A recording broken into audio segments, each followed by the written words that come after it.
ចាជាបឋមនាងខ្ញុំសូមគោរពគណៈធិបតីសូមគោរពលោកគ្រូអ្នកគ្រូដែលជាគណៈមេប្រយោគសូមគោរពអ្នកគ្រូដែលកាន់កម្មវិធីសូមគោរពលោកគ្រូអ្នកគ្រូដែលជាបេក្ខជនអញ្ជើញចូលរួមពីគ្រប់បណ្ដាខេត្តទាំងអស់នៃព្រះរាជាណាចក្រកម្ពុជា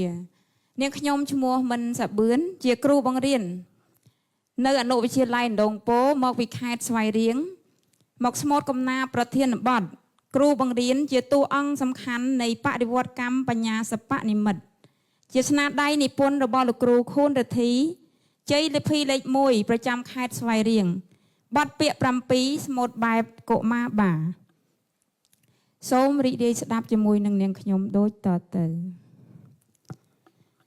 នេះនឹងចាចែងថ្លែងរៀបរាប់គូគប់ពុំគប់សូ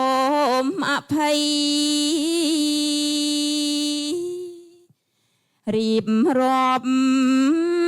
រាយរាប់ដោយខ្លីខ្លីផ្សារភ្ជាប់អត្ថន័យ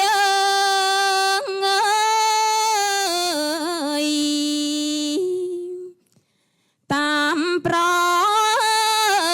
ធាន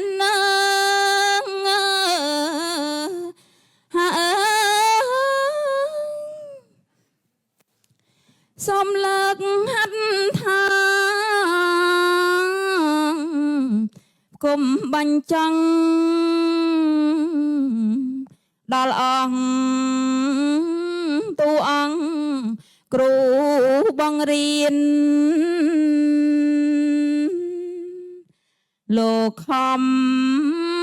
លៃឡើងសាងសង់ស្ពានសម្រាប់ជាយាន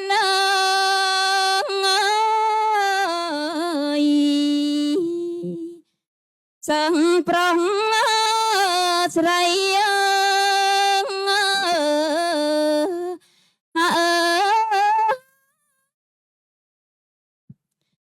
ពាក្យគ្រូ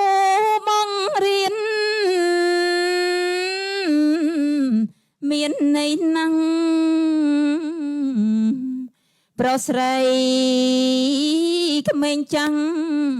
តែងមេត្រីគោរពរាប់អានស្មង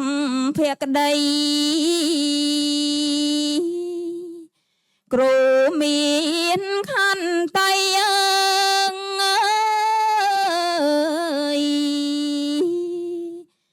មានសិលទៀន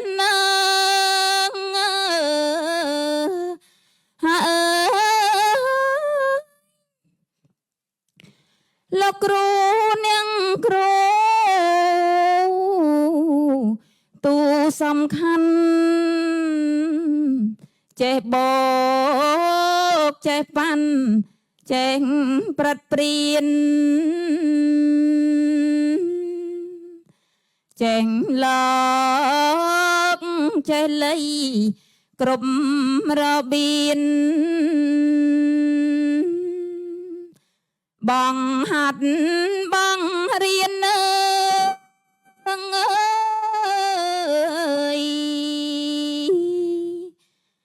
ដោយបញ្ញា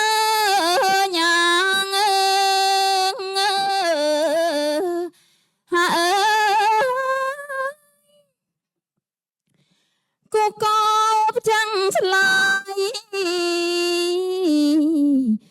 ICT គ្រូប្រឹង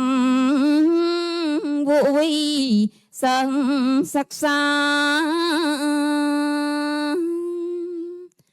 សម័យ AI ប្រើអស្ចារ្យយល់ដឹងបញ្ហា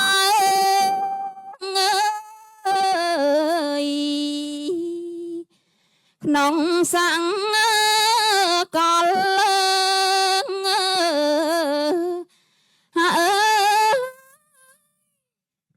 សូមអរគុណ